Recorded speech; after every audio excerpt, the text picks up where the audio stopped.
2024년 6월 2일, 6월 첫째 주일 예배 참여하신 모든 분들에게 주 예수 그리스도의 이름으로 축복합니다. 오늘 말씀은 공관복음 22번째, 22번째 말씀으로 마가복음 8장 27절로 32절 말씀을 본문으로 정했습니다.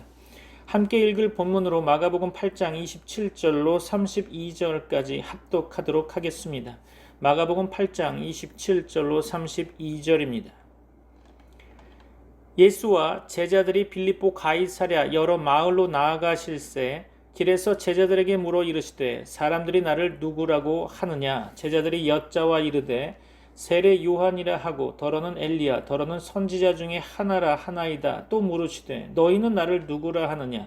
베드로가 대답하여 이르되 주는 그리스도 신이이다 하매 이에 자기의 일을 아무에게도 말하지 말라 경고하시고 인자가 많은 고난을 받고 장로들과 대제사장들과 서기관들에게 버림받아 죽임을 당하고 사흘 만에 살아나야 할 것을 비로소 그들에게 가르치시되 드러내놓고 이 말씀을 하시니 베드로가 예수를 붙들고 항변하매.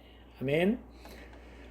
오늘 본문에는 기독교 역사상 가장 중요한 신앙 고백, 주는 그리스도 신이다 라는 위대한 고백이 기록되어 있습니다. 가이사랴 빌립보에서 너희는 나를 누구라 하느냐 하는 질문을 받고 베드로는 마가복음에서는 주는 그리스도 신이다 라고 표현되어 있지만 마태복음에서는 주는 그리스도시요 살아계신 하나님의 아들이시니이다 라는 위대한 신앙 고백을 남겼죠. 예수님께서는 이 고백을 받으시고 크게 기뻐하시며 이 신앙 고백 위에 내 교회 곧 그리스도의 몸된 교회를 세우겠다고 말씀하셨습니다. 또한 예수님께서는 이 고백을 받으신 후에 그의 메시아 직분 즉 주의 십자가 죽음과 부활을 비로소 제자들에게 가르치셨습니다. 그러므로 예수님이 곧 그리스도라는 베드로의 고백은 복음서의 가장 중요한 분수령이라고 할 수 있겠죠. 이 신앙 고백 후에 예수님께서는 당신의 메시아 되심을 비로소 드러내놓고 말씀하시기 시작했습니다. 마가복음 1장에서 8장 사이에 기록된 갈릴리 사역 동안 예수님께서는 병자를 고치신 후에 거의 언제나 그들을 경계하사 아무에게도 그 일을 말하지 말라고 명하셨죠. 즉 그의 메시아 되심을 감추셨던 것입니다. 그러나 마가복음 9장 이후에는 병자를 고치신 후에도 주님께서 그런 말씀을 하지 않으셨던 것을 볼 수 있습니다. 즉 그의 메시아 되심을 이제부터 공개적으로 드러내기 시작하신 것으로 판단됩니다. 베세다 들판에서 맹인 한 명을 2번에 걸쳐서 안수하시고 고쳐주신 후에 예수님께서는 헬몬산 깃을 가이사랴 빌립보에서 제자들에게 물으셨습니다. 사람들이 나를 누구라고 하느냐? 제자들은 사람들이 예수님을 세례 요한이라고도 하고 더러는 엘리야, 더러는 선지자 중에 하나라고 말한다고 대답했죠. 마태복음에는 이 부분에서 예레미야나 선지자 중에 하나라고 좀 더 세밀하게 기록하고 있죠. 이때 주님께서는 제자들에게 너희는 나를 누구라 하느냐라고 물으셨죠. 이 질문에 베드로는 지체하지 않고 대답했습니다. 주는 그리스도 신이다. 이 고백은 기독교 역사상 가장 위대한 신앙 고백이었습니다. 이 고백 위에 주의 몸된 교회가 세워졌기 때문이죠. 주께서는 이 고백을 받으시고 바요나 시모나 네가 복이 있도다. 이를 네게 알게 한 이는 혈육이 아니요 하늘에 계신 내 아버지시니라 라고 하며 베드로를 축복하셨죠. 이 부분은 마태복음 16장 17절에 기록되어 있습니다. 예수님은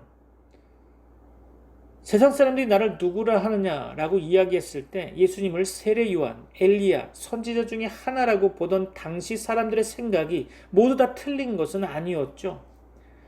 당시 사람들은 예수님을 세례 요한 같은 위대한 설교가, 엘리야 같은 위대한 능력의 사자, 민족을 붙들고 울며 기도하던 위대한 선지자 예레미야 같은 분이라고 생각했던 것입니다. 예수님에 대한 이 모든 평가가 한마디로 정당한 것이었죠. 예수님은 분명 세례 요한 같은 위대한 설교가였습니다. 주께서 말씀을 가르치실 때 수많은 사람들이 회개하고 돌아오는 역사가 일어났었죠. 예수님의 말씀에는 권세가 있었습니다. 예수님은 분명 세례 요한보다 훨씬 더 위대하고 뛰어난 설교가였을 것입니다. 예수님은 또한 엘리야 같은 능력의 사자였습니다. 그가 기도할 때 하늘이 움직였고 그가 능력을 베푸시니 죽은 사람이 깨어났죠. 그가 하늘을 우러러 축사하시고 떡을 떼어 주시자 5천 명이 먹고도 12바구니가 남는 풍성한 기적의 역사가 일어났었습니다. 예수님은 분명 엘리야보다 훨씬 더 위대한 능력의 사자로 그들의 눈에는 보였을 것입니다. 또한 예수님은 예레미야 같은 위대한 선지자였습니다. 그의 말씀은 곧 하나님의 말씀이었죠. 그는 하나님의 말씀을 말씀 그대로 대언했습니다. 그의 말씀은 심판을 예고하며 회개를 촉구하고 구원의 참 소망과 기쁨을 선포하는 복음, 곧 하나님의 말씀 그 자체였습니다. 예수님은 분명 예레미야보다 훨씬 더 위대한 말씀의 선지자였을 것입니다. 그러나 예수님에 대한 이 모든 견해가 한마디로 모두 다 훌륭한 것이기는 하지만 정답은 아니었죠. 예수님은 그리스도 되십니다. 예수님은 메시아이십니다. 예수님은 곧 우리의 구세주와 주인 되십니다. 라는 고백이 없다면 이 모든 견해는 모두 다 잘못된 것입니다. 오늘날에도 예수님에 대한 사람들의 견해는 매우 다양할 것입니다. 위대한 스승으로, 위대한 사상가로, 위대한 성인으로, 위대한 지성인으로 보고 있는 사람이 있을 것입니다.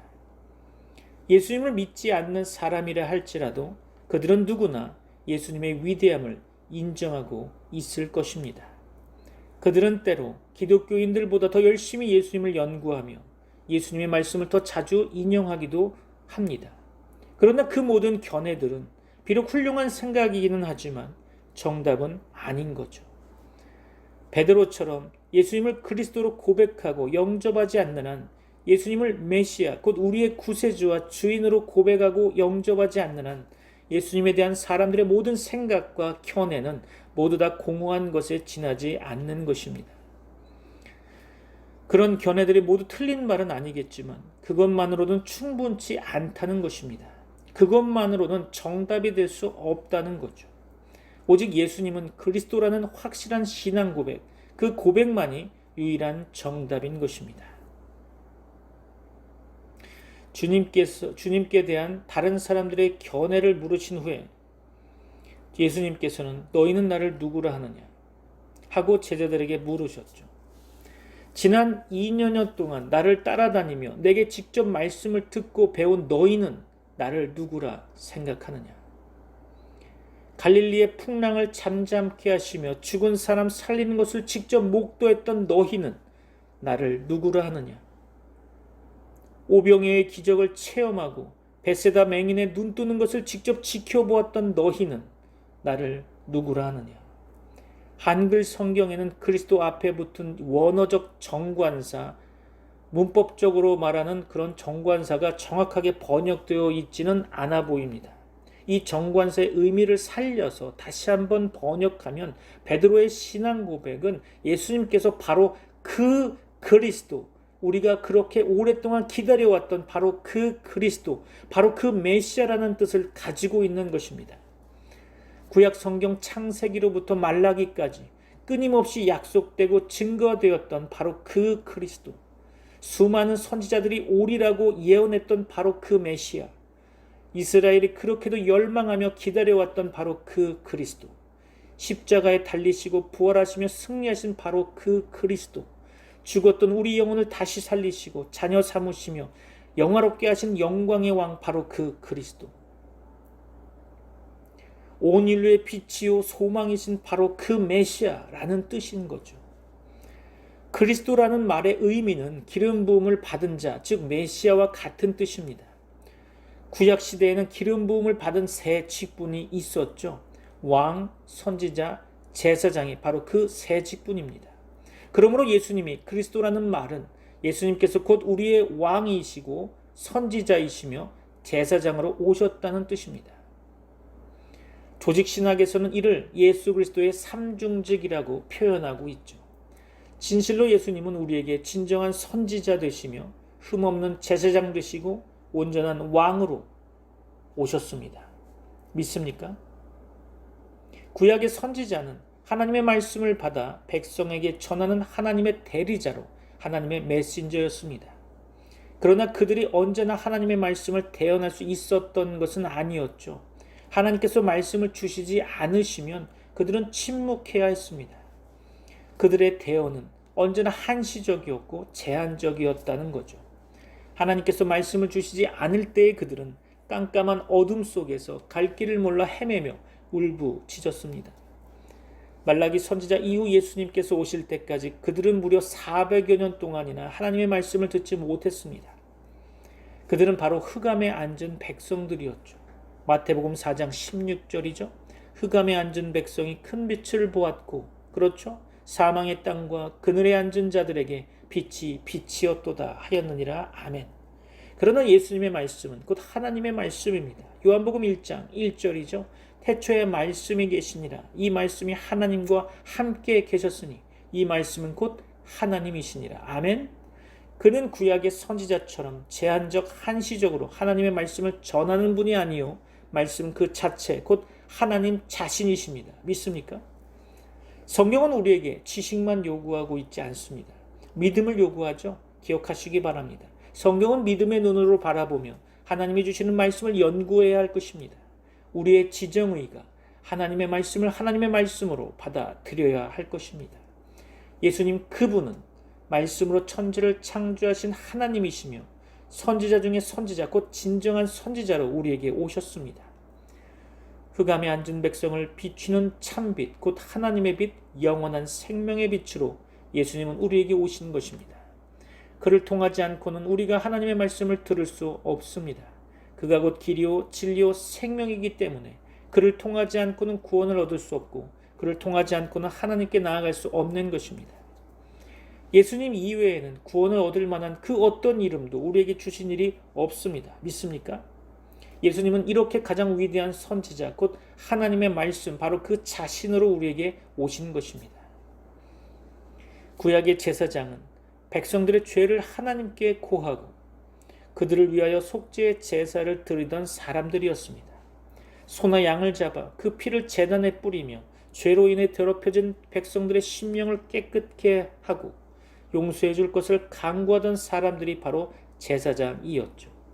그러나 그들은 완전한 제사장은 아니었습니다. 율법은 약점을 가진 사람들을 제사장으로 세웠거니와 백성을 위해 제사를 드리기 전에 그들 또한 자신들의 죄와 허물을 속죄받기 위해 자신들을 위한 제사를 따로 드려야 했습니다.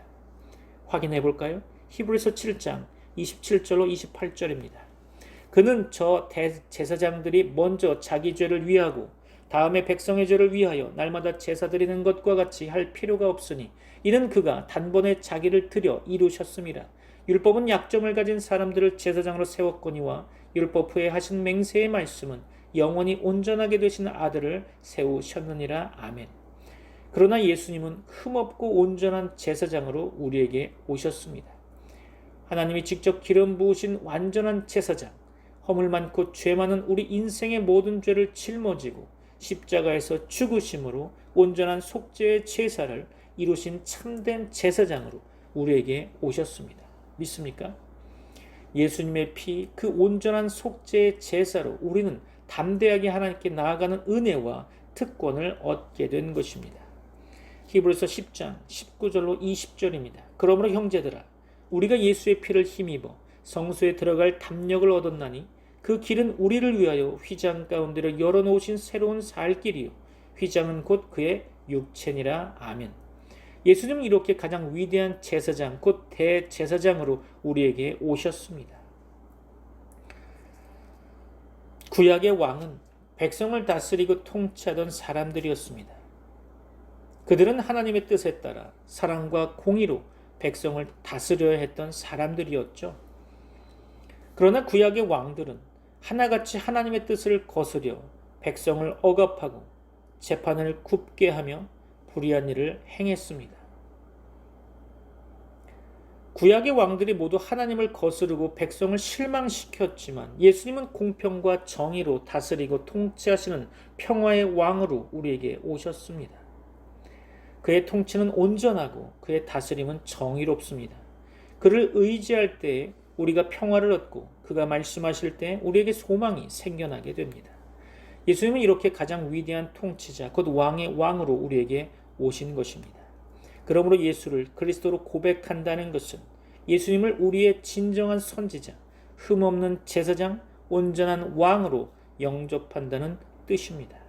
다시 말해서 예수를 그리스도로 고백한다는 것은 예수님을 구세주로 믿고 고백하며 그를 우리 삶의 주인으로 모셔드려서 끊임없이 예수님의 말씀을 듣고 그 말씀을 따른다는 뜻을 가지고 있는 것입니다. 예수님이 누구인지 깨닫고 전심으로 예수님만을 믿고 의지하는 자, 예수님께 생명을 건 사람들, 예수님의 말씀을 오직 그 참된 진리만을 붙드는 사람들, 오직 주의 인도하심을 따라 험한 인생길을 걷고자 하는 사람들, 이런 사람들이 예수를 그리스도로 발견한 사람들일 것입니다. 교회 다닌다고 다 그리스도인은 아니겠죠. 오직 예수를 그리스도로 영접한 사람, 그분만이 나의 생명이요 나의 소망이라고 고백하는 사람, 그런 사람만이 참된 그리스도인이라 할 수 있는 것입니다. 주를 만나고 주와 교제하며 주를 증거하는 사람, 그런 사람만이 참된 그리스도인인 것입니다. 본문에서 주는 그리스도신이다 라는 신앙 고백을 받으신 후에 예수님께서는 비로소 그의 십자가 죽음과 부활을 제자들에게 드러내놓고 가르치기 시작하셨습니다. 즉 예수님께서 그의 그리스도 되심, 그의 메시아 되심, 이 필연적으로 주의 십자가 죽음과 부활로 이루어질 수밖에 없다는 십자가의 도, 십자가의 진리를 제자들에게 가르치셨던 것입니다. 이러한 순환 예고는 마가복음에 3번 나오는데요. 오늘 본문은 그중 첫 번째 순환 예고입니다. 참고로 두 번째는 9장 31절에 언급되어 있죠. 세 번째는 10장 32절로 34절에 기록되고 있습니다. 참고하시면 좋겠습니다. 예수님께서는 그의 십자가 순환이 필연적이라고 제자들에게 가르치셨습니다. 마가복음 8장 31절 봅니다. 인자가 많은 고난을 받고 장로들과 대제사장들과 서기관들에게 버림받아 죽임을 당하고 사흘 만에 살아나야 할 것을 비로소 그들에게 가르치시되 아멘. 한글 성경에는 잘 드러나 있지 않지만 히라버 성경, 그리스어 성경 원문에는 본문 31절의 순환을 예고하는 동사, 즉 4가지가 있죠.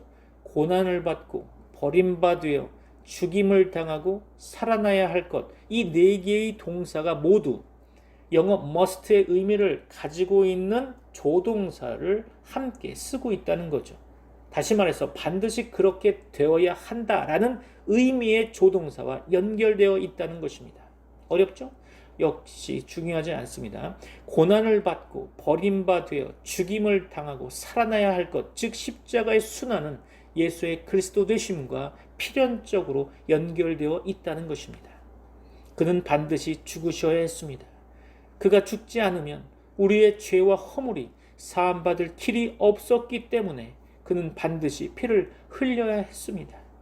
피 흘림이 없은즉 죄사함이 없다고 성경을 말씀하고 있습니다. 그는 반드시 부활하셔야 했습니다. 그가 다시 살지 않으면 우리가 영원한 죽음의 심판을 피할 수 없기 때문에 누가복음 22장 7절 말씀에 유월절 양의 희생, 곧 예수의 죽음을 반드시 죽임 당해야 한다라는 의미로 기록되어 있습니다. 누가복음 22장 7절 유월절 양을 잡을 무교절날이 이른지라. 그렇죠. 유월절 양을 잡아야 하는 거죠. 그는 대제사장으로서 거룩한 피를 뿌려서 우리의 죄를 사하시며 구세주가 되시기 위해 죽으셨고 우리의 왕으로 우리를 다스리고 통치하시기 위해 다시 살아나셨습니다. 믿습니까? 아멘이시죠? 그는 살아계시기 때문에 우리의 기도를 들으시고 우리 인생 속에 간섭하시며 우리와 함께 계시고 우리를 다스리시며 인도하십니다. 믿습니까? 주께서는 예수는 그리스도라는 신앙 고백을 받으시고 십자가와 부활, 그 진리의 극치를 제자들에게 가르치셨습니다. 이제껏 감추었던 진리의 정수, 핵심, 제자들이 능히 감당하기 어려웠던 진리의 핵심을 계시하시기 시작한 거죠. 다른 방법으로는 살 길이 없고 다른 방법으로는 진노를 피할 수 없는 우리 인생의 허물과 죄를 사하시기 위해 예수님께서는 이제 자신의 몸을 십자가의 제물로 드리신다는 그 엄청난 비밀을 알려주신 것입니다. 그리스도 되심, 메시아 되심의 비밀은 바로 십자가에 있었습니다. 십자가에서 죽으심으로 예수님은 우리의 모든 죄와 허물을 단번에 해결하셨죠. 히브리서 9장 12절 볼까요? 히브리서 9장 12절입니다. 염소와 송아지의 피로 하지 아니하고 오직 자기의 피로 영원한 속죄를 이루사 단번에 성소에 들어가셨느니라. 아멘. 그러므로 예수 십자가의 죽음을 믿는 자마다 죄에서 자유함을 얻게 되는 것입니다. 영원한 심판에서 벗어나 속죄함을 얻게 되는 거죠. 십자가에서 죽으신 후 장사되었다가 사흘 만에 부활하심으로 예수님은 사망 권세 이기시고 영원한 생명, 영원한 승리를 이루셨습니다. 믿습니까? 그러므로 예수님의 부활을 믿는 자마다 영원한 생명, 영원한 승리, 그 부활의 기쁨에 동참하게 되는 것입니다. 예수님은 우리 죄를 속하기 위해 십자가에서 죽으셨습니다. 우리를 의롭게 하고 영원한 생명을 주시기 위해 무덤에서 일어나신 것입니다. 이것이 바로 예수 그리스도의 비밀이요 십자가의 비밀인 것입니다. 이 비밀을 발견한 자, 또한 이 비밀을 깨달은 자만이 참된 그리스도인이요 참된 예수님의 제자가 되는 것입니다. 이제 우리의 죄를 깨닫기 원합니다. 죄로 인해 마땅히 저주받고 죽어야 할 우리의 실체를 깨닫기 원합니다. 그리고 그 모든 죄를 고백하며 우리의 모든 죄짐을 십자가 앞에 내려놓고 죄 사함을 간구하기 원합니다. 이 시간 믿음의 결단이 있기를 바랍니다. 너희는 나를 누구라 하느냐? 사람들이 예수님을 어떻게 생각하는지 그것은 중요한 것이 아닙니다.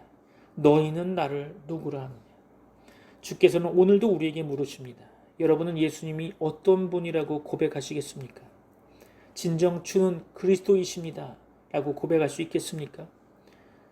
예수를 그리스도로 발견한 사람, 예수를 그리스도로 고백하고 영접한 사람, 예수의 십자가가 곧 나의 십자가가 되고 예수의 부활이 곧 나의 부활이 되는 사람, 예수가 내 삶의 중심이요 목표가 되어 있는 그 사람, 주께서는 이런 사람들을 통해 세상을 바꾸십니다.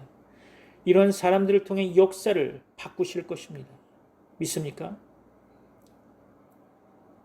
사랑하는 성도 여러분, 이제 주 예수 그리스도 안에서 여러분의 삶과 그 삶 속에 닥쳐오는 모든 고난을, 또한 그 삶 속에서 경험하게 되는 모든 좌절과 절망을 십자가 밑에 내려놓으시기 바랍니다. 그 치욕의 십자가, 그 절망한 십자가에서 새로운 삶의 용기와 소망, 의미를 발견하시기 바랍니다. 사랑하는 성도 여러분, 여러분 중에 지금 이 시간 예수를 그리스도로 발견하고 구세주와 주인으로 영접하고자 하시는 분이 있다면 조용히 여러분 마음에 결단하시기 바랍니다. 예수님은 나의 주, 나의 하나님 되십니다. 오늘 이 시간 예수님을 나의 주, 나의 하나님으로 고백합니다. 나의 인생에 개입하셔서 천국 가는 그날까지 나를 인도하옵소서. 아멘.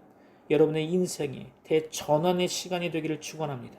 여러분을 축복합니다. 여러분에게 하나님의 은혜와 복이 충만하시기를 소망하며 마지막 때에 여러분의 믿음이 성장해서 하나님께서 인정하시는 믿음의 자녀로 세워지기를 축원합니다. 기도하겠습니다. 이제는 우리 주 예수 그리스도의 은혜와 하나님의 사랑과 성령님의 교통하심이 트리니티 미라클 교회 모든 권속들과 세계 교회 위에 이제부터 영원까지 함께 있을지어다. 아멘.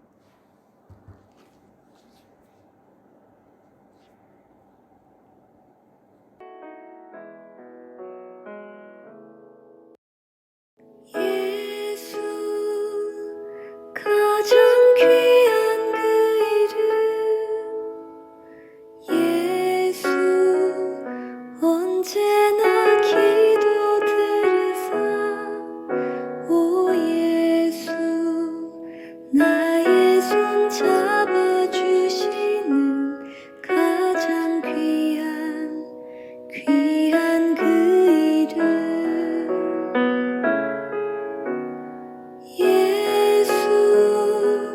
찬양하기 원하네 예수 저